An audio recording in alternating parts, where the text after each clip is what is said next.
नमस्कार दोस्तों, धाकड़ Hindu YouTube channel में आप सभी का पुनः स्वागत है। आज हम बात करेंगे सनातनी धर्म की एक ऐसी परंपरा के बारे में जिसको हम लोगों ने इग्नोर कर दिया।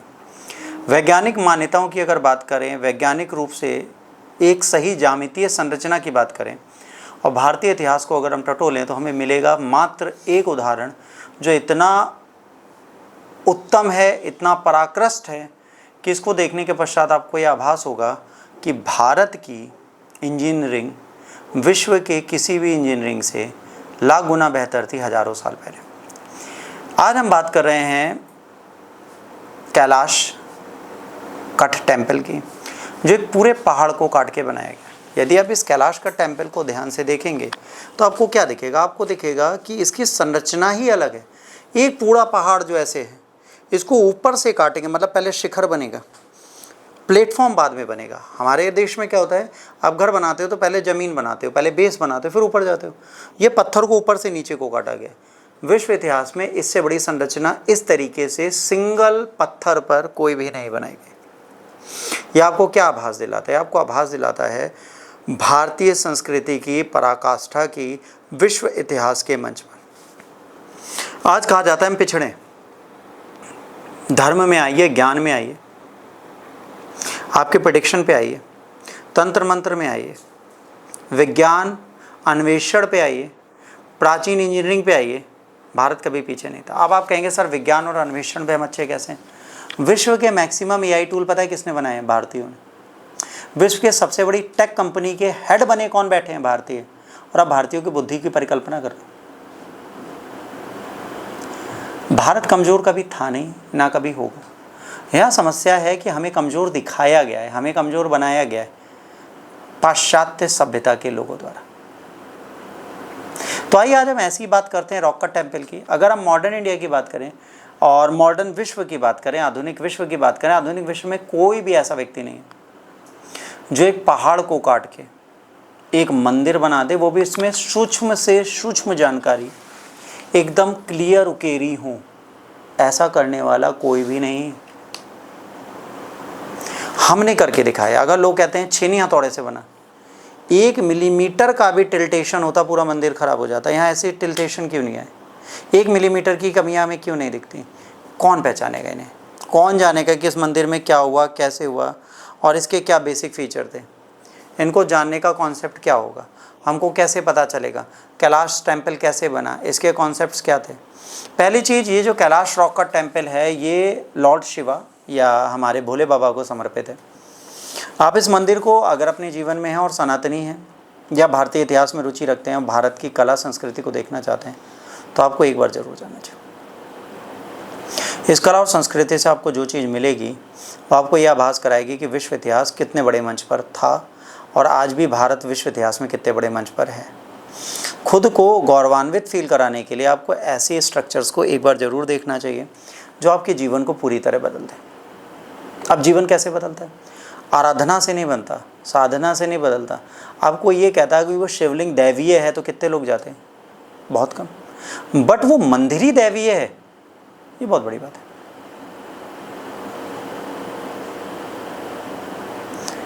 एक मंदिर पत्थरों से जोड़कर बनाया गया जिसे भूत नारायण मंदिर बोलते हैं, भूतदेव मंदिर बोलते हैं, भोले बाबा का मंदिर है। एक रात में तैयार कर दिया भूतों ने, पत्थरों को जोड़ दिया।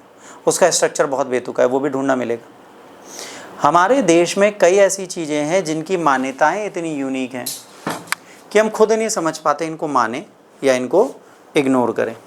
इस देश की सबसे बड़ी समस्या यही है कि हम अपने ही सनातन धर्म को भूल चुके हैं और इसको आज हम नहीं जानते या नहीं मानते। आज समस्या ये नहीं हम क्या जानते हैं क्या नहीं जानते, आज समस्या ये है हम कि जो जानते हैं वो कितना जानते हैं और जो मानते हैं वो कितना मानते हैं। आज हमको ये पता होना चाहिए कि हम किस जगह पर बैठे हैं और वास्तविकता में क्या उस जगह पर एक कार्य सही से हो रहा है। सनातन मान्यताओं की यदि हम बात करें, कई ऐसे चमत्कारी उपाय हैं, कई ऐसे चमत्कारी दृश्य हैं जिनको देखकर हम लोग अचंभित हो जाते हैं। मैंने आज भी कई ऐसे बाबा देखे हैं जो 100 वर्षों की उम्र को पार कर चुके हैं, आज भी स्वस्थ हैं, हिमालय पर -50 डिग्री में टेम्परेचर में रहते हैं, योग साधना द्वारा अपने शरीर को समृद्ध बना रखते हैं। आज मैंने ऐसे 40 वर्ष के युवक भी देखे हैं जो अपने शरीर को थका चुके हैं, उनके जीने की इच्छा ख़त्म हो चुकी है, तो सनातन और अध्यात्म को साथ में जोड़ दें तो बहुत कुछ हो सकता है। जैसे एक पुस्तक आई थी the monk who sold his Ferrari, robin Sharma की। कभी मौका मिले उसे पढ़ना, एक संत जिसने अपनी सारी संपत्ति बेच दी। ये सनातन धर्म की पराकाष्ठा को बताता है, योग की पराकाष्ठा को बताता है। ये कैलाश मंदिर हमें क्या सिखाता है? कैलाश मंदिर हमें सिखाता है कि यदि आपने ठान लिया, आपने चाह लिया तो सब कुछ होगा। आधुनिक भारत में यदि हम देखें कि ये टेक्नोलॉजी कैसे बन सकती है, तो लेज़र टेक्नोलॉजी से बन सकती है। लेज़र एकदम प्रिसाइज कटिंग करता है। बट आपको पता है, अगर लेज़र काट रहा है और आपका हाथ ऐसे चला गया तो आपका हाथ भी उड़ा देगा। लेज़र कटिंग अगर मशीन की चल रही है, हाथ वहाँ गया तो इतना हाथ गायब आपका, या जो डिज़ाइन बन रही है उस डिज़ाइन में आपके हाथ में छेद कर देगा। इतने बड़े पहाड़ को काटने के लिए लेबर भी लगे, इंसान भी लगे होंगे, और वो लेज़र अचानक से डाला जाए और लोगों को मार दे तो हमारे पास कोई तो ऐसी टेक्नोलॉजी थी जो ह्यूमन बिहेवियर, ह्यूमन बॉडी को नुकसान नहीं पहुंचाता था पर पत्थरों को काट देता था। अभी किसी यूट्यूबर ने डाला हुआ है या किसी इंस्टा रील में देखा कि कैलाश मानसरोवर से कुछ किलोमीटर दूर, Kailash temple, rock cut temple से कुछ किलोमीटर दूर एक पत्थर में कट है मोबाइल चार्जिंग के स्लॉट का। उसमें आप मोबाइल चार्जर लगाइए वायरलेस तो वो चार्ज होने लगता है। अब ये सच है कि झूठ मुझे नहीं पता, बट ये बिल्कुल है कि मैकेनिज़्म और मोटार सिस्टम जो इंडिया का था उस समय वो बहुत अच्छा था। कई ऐसे टेम्पल्स आज भी पाए जाते हैं जिनके पिलर हवा में टिके हुए हैं, नीचे से आप पूरा सिल्क का कपड़ा निकाल सकते हैं। कई ऐसे मंदिर हैं जिनमें रोटेशन है, पिलर में मोटर लगी हुई है, दे कैन रोटेटेड, और सालों बाद भी, हजारों साल के बाद भी वो रोटेट करता है। टेक्नोलॉजीज़ में हम पीछे नहीं थे, ना कभी रहेंगे।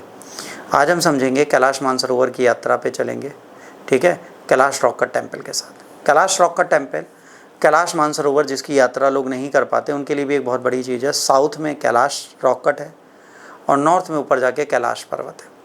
कैलाश पर्वत और मानसरोवर की यात्रा ना कर पाना भी एक बहुत बड़ा दर्द है, बट लोग नहीं कर पाते, बहुत बड़ी चीज़ नहीं है। मैं कहता हूँ अगर आप कैलाश मानसरोवर की यात्रा नहीं कर पाते, कोई कारण है कि आप कैलाश भोले बाबा तक नहीं जा सकते, एक स्फटिक का छोटा सा शिवलिंग ले आइए। स्फटिक का शिवलिंग इसलिए बोला जाता है क्योंकि ये मटेरियल बहुत पवित्र है, इसको शुद्ध करने की आवश्यकता नहीं होती। ये मूर्ति लाइए, स्फटिक का शिवलिंग लाइए, पूजा करना प्रारंभ करिए।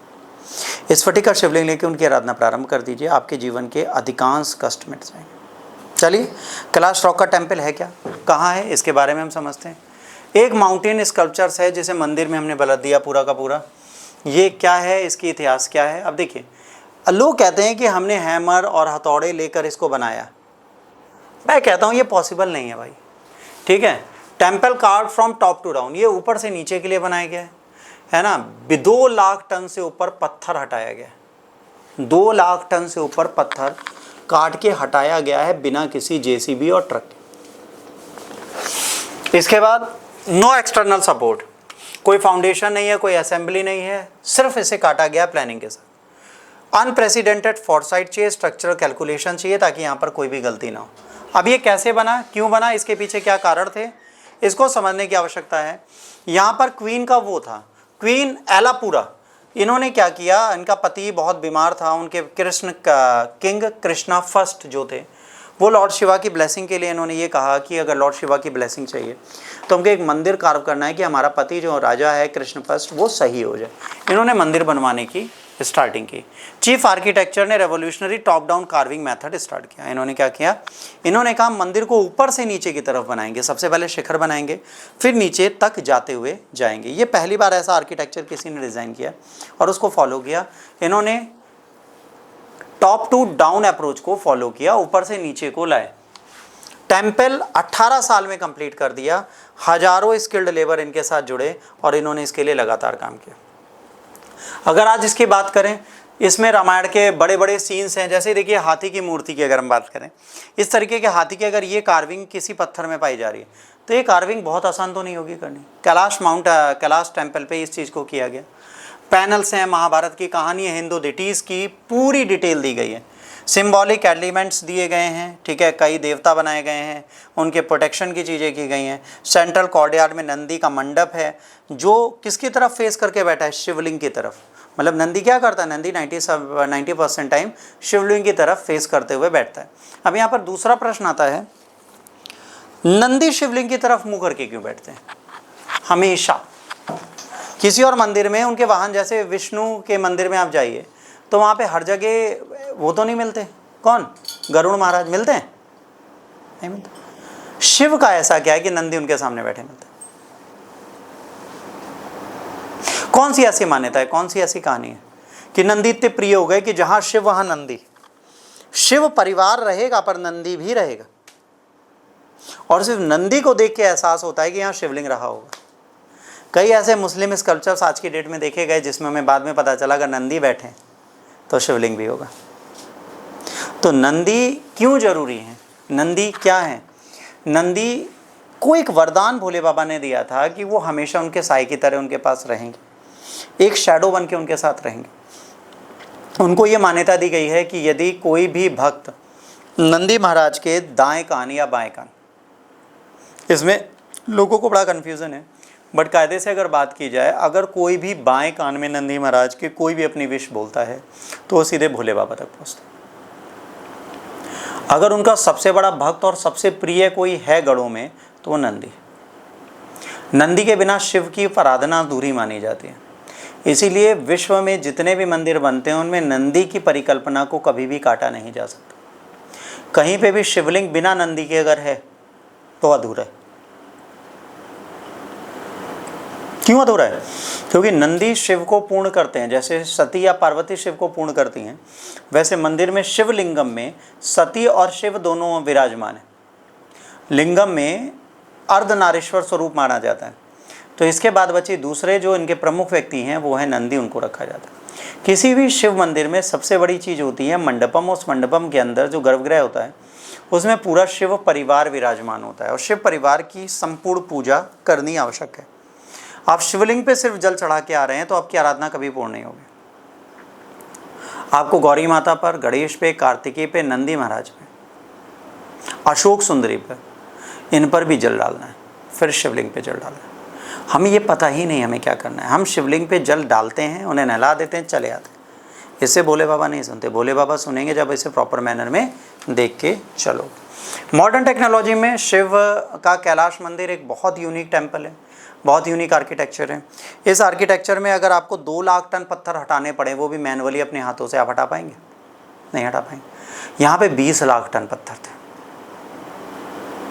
एक पूरा पहाड़ काट के मंदिर बनाया गया है और वो ऊंचाई तक पत्थरों को हटाया गया है, और इतनी बारीकी से हटाया गया है कि कोई भी स्कल्पचर डैमेज ना हो। और हटा के क्या किया गया किसी को नहीं पता। वो वहाँ मलबा भी नहीं मिल रहा है। एक पहाड़ का मलबा, हमारे यहाँ एक पद्धति, घर बनवा दो मलबा पड़ा रहता है, वो पहाड़ का मलबा कहाँ गया किसी को नहीं पता। तो मॉडर्न टेक्नोलॉजी से बेहतर टेक्नोलॉजी एंशिएंट टेक्नोलॉजी थी, इसको मानना पड़ेगा। आप मानिए अभी या बाद में, ये तो आप पे डिपेंड करता है। अब यहाँ पे क्या मल्टी लेवल गैलरीज हैं, इसमें बहुत सारी गैलरीज बनी हुई है, मेन कोर्ट यार्ड है, ठीक। डिवाइन स्कल्पचर्स हैं, इसमें कई सारे सेलेस्टियल गार्डियंस बैठे हैं। आर्किटेक्चरल ये एक यूनिक टेम्पल है जिसके बारे में हम बात नहीं समझ सकते अगर इसे समझना ना चाहें। ये स्पेसिमेन है उसका, कैलाश टेम्पल के एक पिलर का। देखिए, जो आप अपने घरों में नज़र के लिए लगाते प्रेत वो लगे हैं। यक्ष और यक्षिणी डिपिक्टेड है। देखिए हर जगह यक्ष और यक्षिणी का डिपिक्शन है। ये यक्ष और यक्षिणी का डिपिक्शन इतनी बारीकी से करना भी एक बहुत बड़ी बात आती है। अब इंजीनियरिंग मॉडर्न एक्सपर्ट क्या है कि आज की डेट में ऐसा कंस्ट्रक्शन बिल्कुल मुश्किल है। आज हम इतनी बड़ी टेक्नोलॉजी लेके बैठे हैं विश्व में, बट आज ऐसा कंस्ट्रक्शन करना हमारे हाथों में नहीं है, हमारी कैपेबिलिटीज़ नहीं है कि हम इस तरीके का कोई कंस्ट्रक्शन कर पाएँ।